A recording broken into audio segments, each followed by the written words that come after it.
Okay, hello everyone. This session is about basil, the Fusa spice. Is a recap of what we did last year and what we planned for 2026. I'm Luigi Pellecchia from Red Hat, and I'm contributing to ELISA into the development of this BASIL tool. So for the one that is new to the tool, that doesn't know about it, it is a collaborative tool for traceability management. It comes with, there are, let's say, some key factors for about this tool. I just listed a few, but um, an overall overview of the tool is available in the Git repository. Just to mention a few key points, the tool comes with a web user interface and a REST API. It supports multi-user, as I said, is a collaborative environment. It allows the definition of a granular permission for any element inside the tool and allow the definition of traceability with a deep granularity. So that people can relate as for example, a piece of code to a complex set of requirements. And it also comes with its own embedded test infrastructure and support for external test infrastructure. It also provides feature like import-export of, let's say, work items, and also the export of the traceability in several formats like SPDX, HTML, PDF. And the one of the key factor for me is that the tool is able to track progress and clarify gaps during the, let's say, the definition of the traceability. That's really an added value. In the last few months, it also have a capability to provide in-app AI suggestions. So you can configure your AI provider, and then inside the tool, you will be able to, the tool will automatically provide the context to AI to generate, for example, a requirement for a piece of code or a test case implementation draft for a requirement, stuff like that. So this is the link for the repository. As you see, is hosted under ELISA.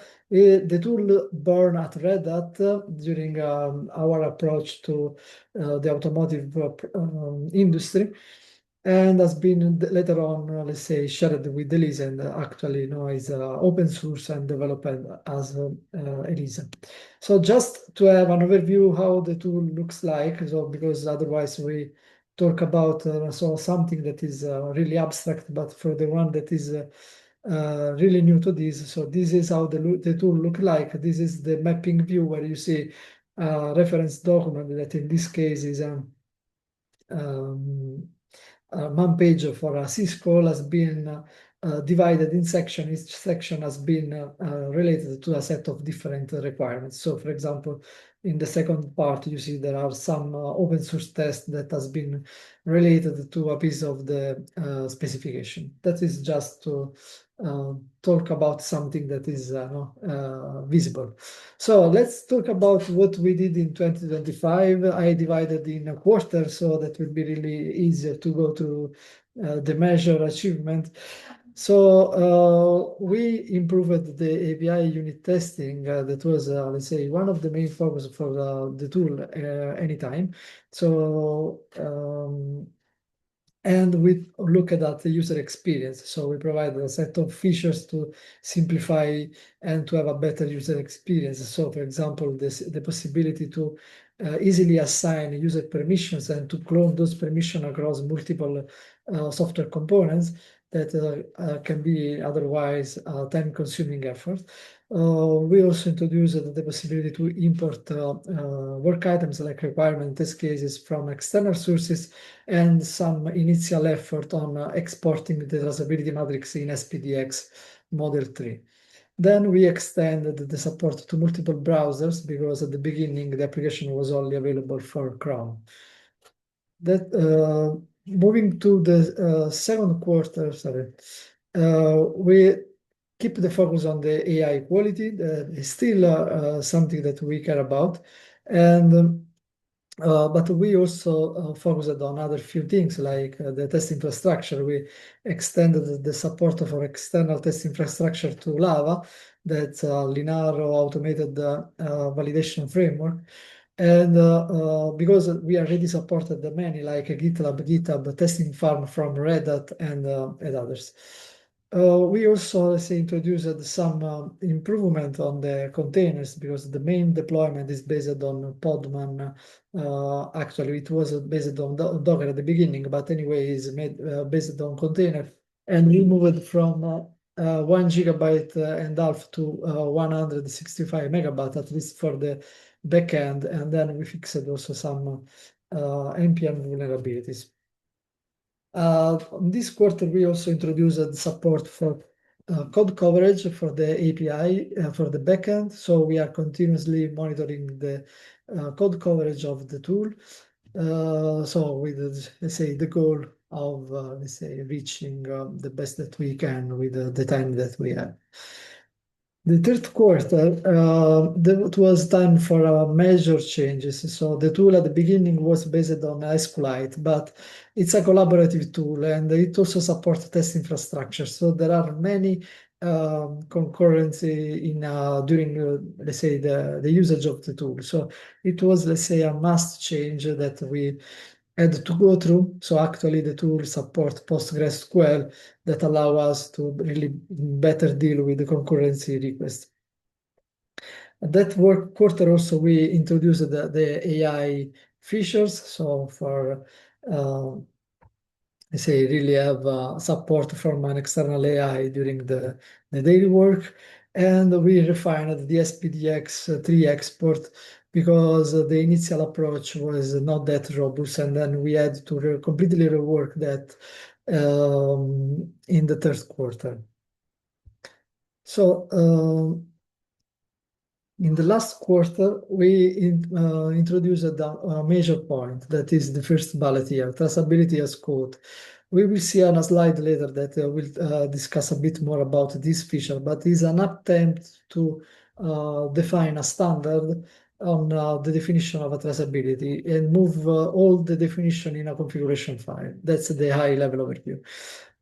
Then we had, say, some effort on one of the most recurrent requests, like enable the tool to export everything in PDF. So that was the request at many conferences. So, and we took some time during the last quarter to enable that feature. So it's now possible to export in PDF, in HTML. And so let's see also the releases that we had last year. So we moved from 1.6 to 1.8.6, that is the current latest release. So you see there are some hole in the middle because we removed some well-known buggy release from the list available on GitHub. So last year was, let's say, quite full of events, and we had the opportunity to present BASIL at FOSDEM, talking about the possibility to use it when working in automotive, and the goal was to share how the traceability that BASIL can provide really match with the needs of the V model, as an example. And then we had the workshop in Lund, and the Open Source Summit in Amsterdam, also the workshop in Munich, where we also presented traceability as code, and also the same feature has been presented at Linux Plumbers last year. That was in Tokyo. I want to remark that, let's say, we now have we moved from Matrix, that was the support channel that we defined at the beginning, to Discord, because ELISA, the overall, say, all the working group for ELISA are now available on Discord. So we have a tool working group, and inside that we have a dedicated channel for BASIL, but also a general chat. So there are also other ways to reach out to us. You can write to the ELISA mailing list for the tool investigation working group, or you can just file an issue on GitHub. So we are open to discuss and to provide demo or any kind of support that you may need. Last year, I also worked a bit on a bunch of instructional videos. That's a kind of effort that I try to keep alive, but it's not that easy, with the time that we have. But anyway, if anyone is interested on a particular feature, we can develop some instructional video to really deep dive into something. This is the link to the channel. Last year we added a few feature, like a few video about TMT. That's the test management tool. Is the embedded test infrastructure for BASIL. It is a Red Hat project. Is a really huge and powerful test infrastructure that allow to run any kind of test suite written in any language against different test environment that can be a virtual machine, a physical hardware, or a container, whatever you want. And and also we had some other videos about user file management inside the tool and how to deploy the tool using a container on a Debian machine. Uh, Last year was also time for some synergy that so I really appreciated. So I want to mention one in particular that was the one with Info Magnus that presented at one of the ELISA workshop a continuous compliance framework and the thing is that thanks to the synergy with InfoMagrus, we had the possibility to really refine the SPDX export feature that the tool they are developing can use to do their work. So that's really kind of important because it's another open source set of tools that can be used in a critical software in concert with BASIL. A few words around this traceability as code proposal. So as I said, is an attempt to define a standard that actually is adopted by BASIL, but can be adopted by many tools that are doing similar work like that. And the idea is to have in a configuration file all the definition for the traceability. Why that? So imagine the Linux kernel. We have an open source project, many open source projects that are already providing to us work items. The work items can be the code, their test cases, the test results running on kernel CI, on CKI, whatever community effort of test infrastructure, the specification that can be written in some mailing list or in some comment inside the code. So the idea is to connect all those dots together, defining in a configuration file that the code can be read from this Git repository. For that particular function, we can read the test from the other test kernel, other repository from a particular branch, for example, and we can connect the result from kernel CI to those test cases, and everything can be defined in a configuration file that can be used by BASIL actually to generate the view inside the tool. So that's the overall idea. Actually, there are a set of rules that the tool support, but I mean, as I said, it's an initial effort. So I don't.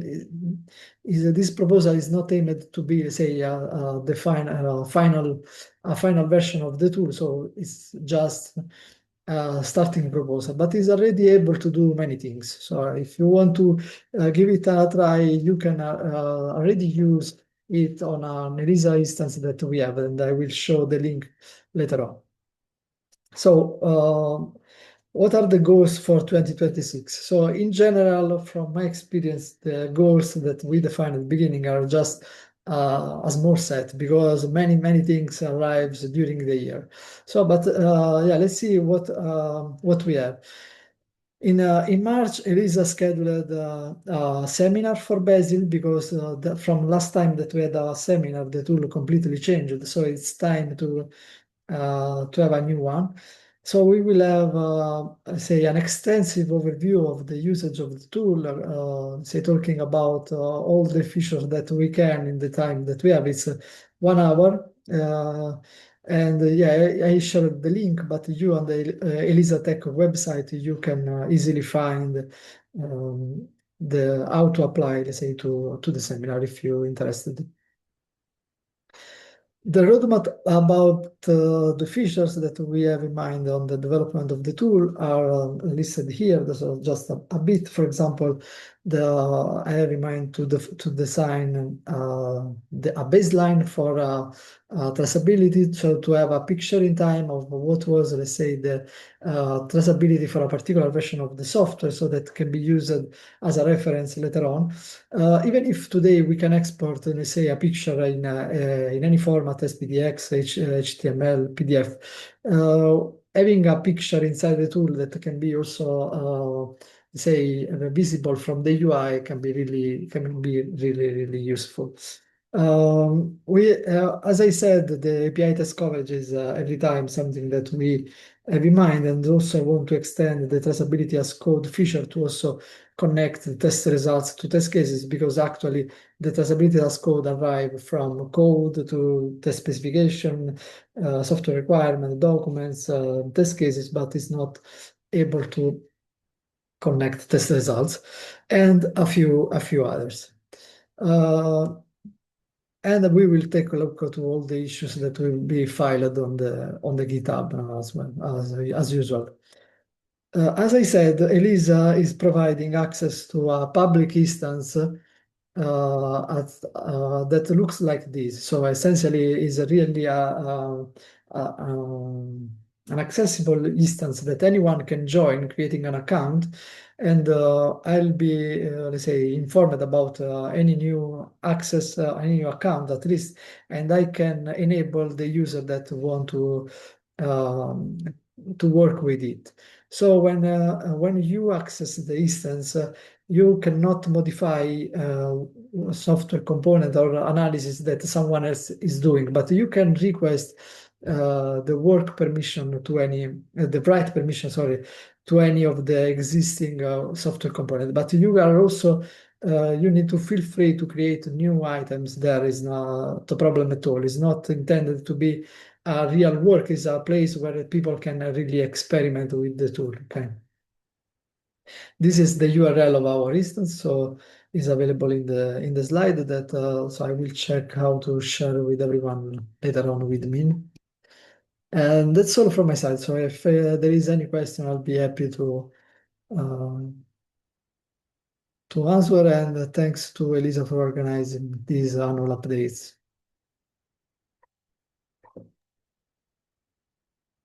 Thank you so much, Luigi. I guess we have a bit of time for the one or the other question, if there is one.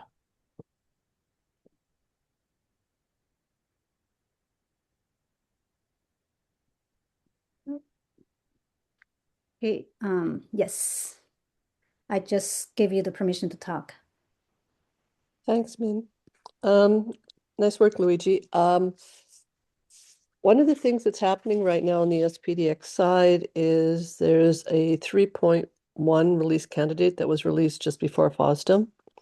And I'm just wondering if you've had a chance to look at it and give them any feedback to make sure what they're for is useful to your tool. Because some of the connections, I think, is some of the connections you're talking about for this year are things that they should be able to capture now. But I would, since you've got a tool that's using it, I think having discussions between the two groups would be very useful. So maybe you might be willing to come into one of their Friday calls and talk about the plans you're doing with this, and then see if there's some input or something like that. But if sure. I'll go through to the last release candidate to have a look, and then I will see if I should have time to attend. So okay, well, just like thanks a lot. attending at least, attending one and giving feedback verbally before we lock everything down, because we want to make sure this is useful for your tool. Sure. I'll do. Seems to be emerging. I'll do. Thanks for pointing it out. It's really no, but very exciting to see what you're pulling together, especially with the linkage. Keep up the awesome work. Thank you. Okay.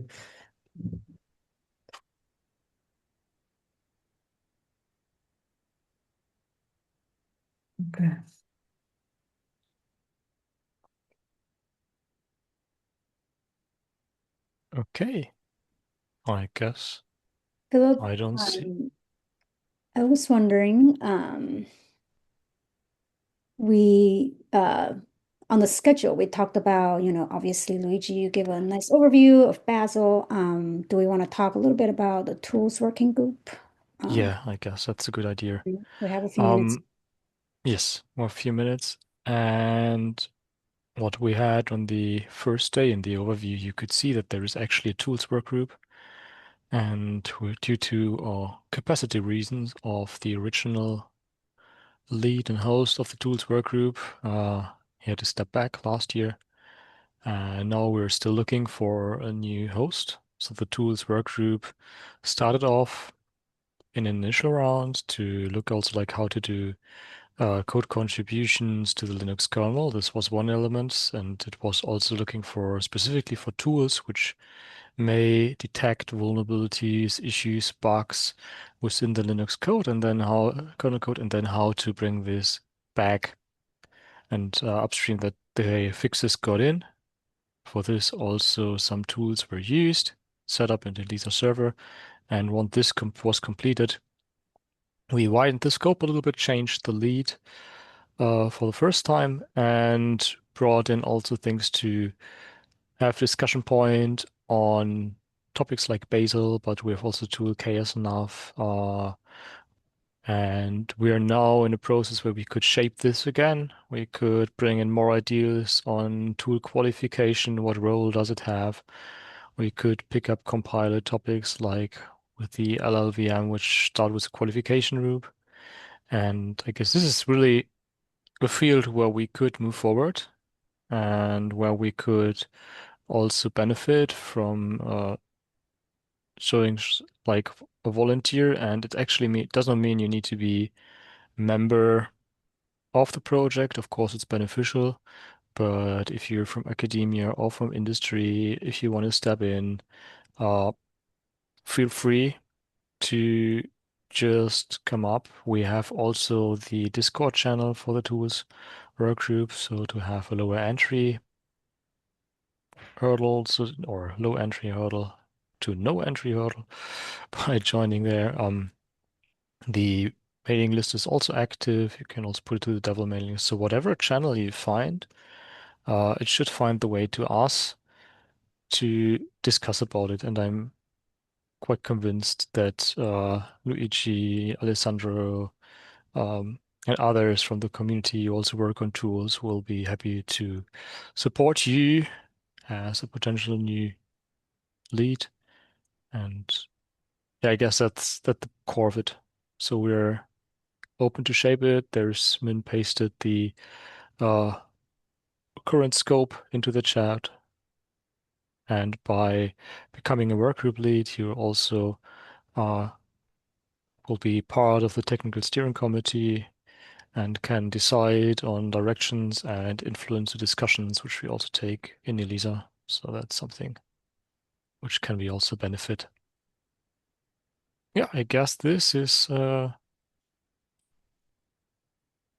summary in principle on the tools workgroup, and look for the continuation of it to put it on wider steps.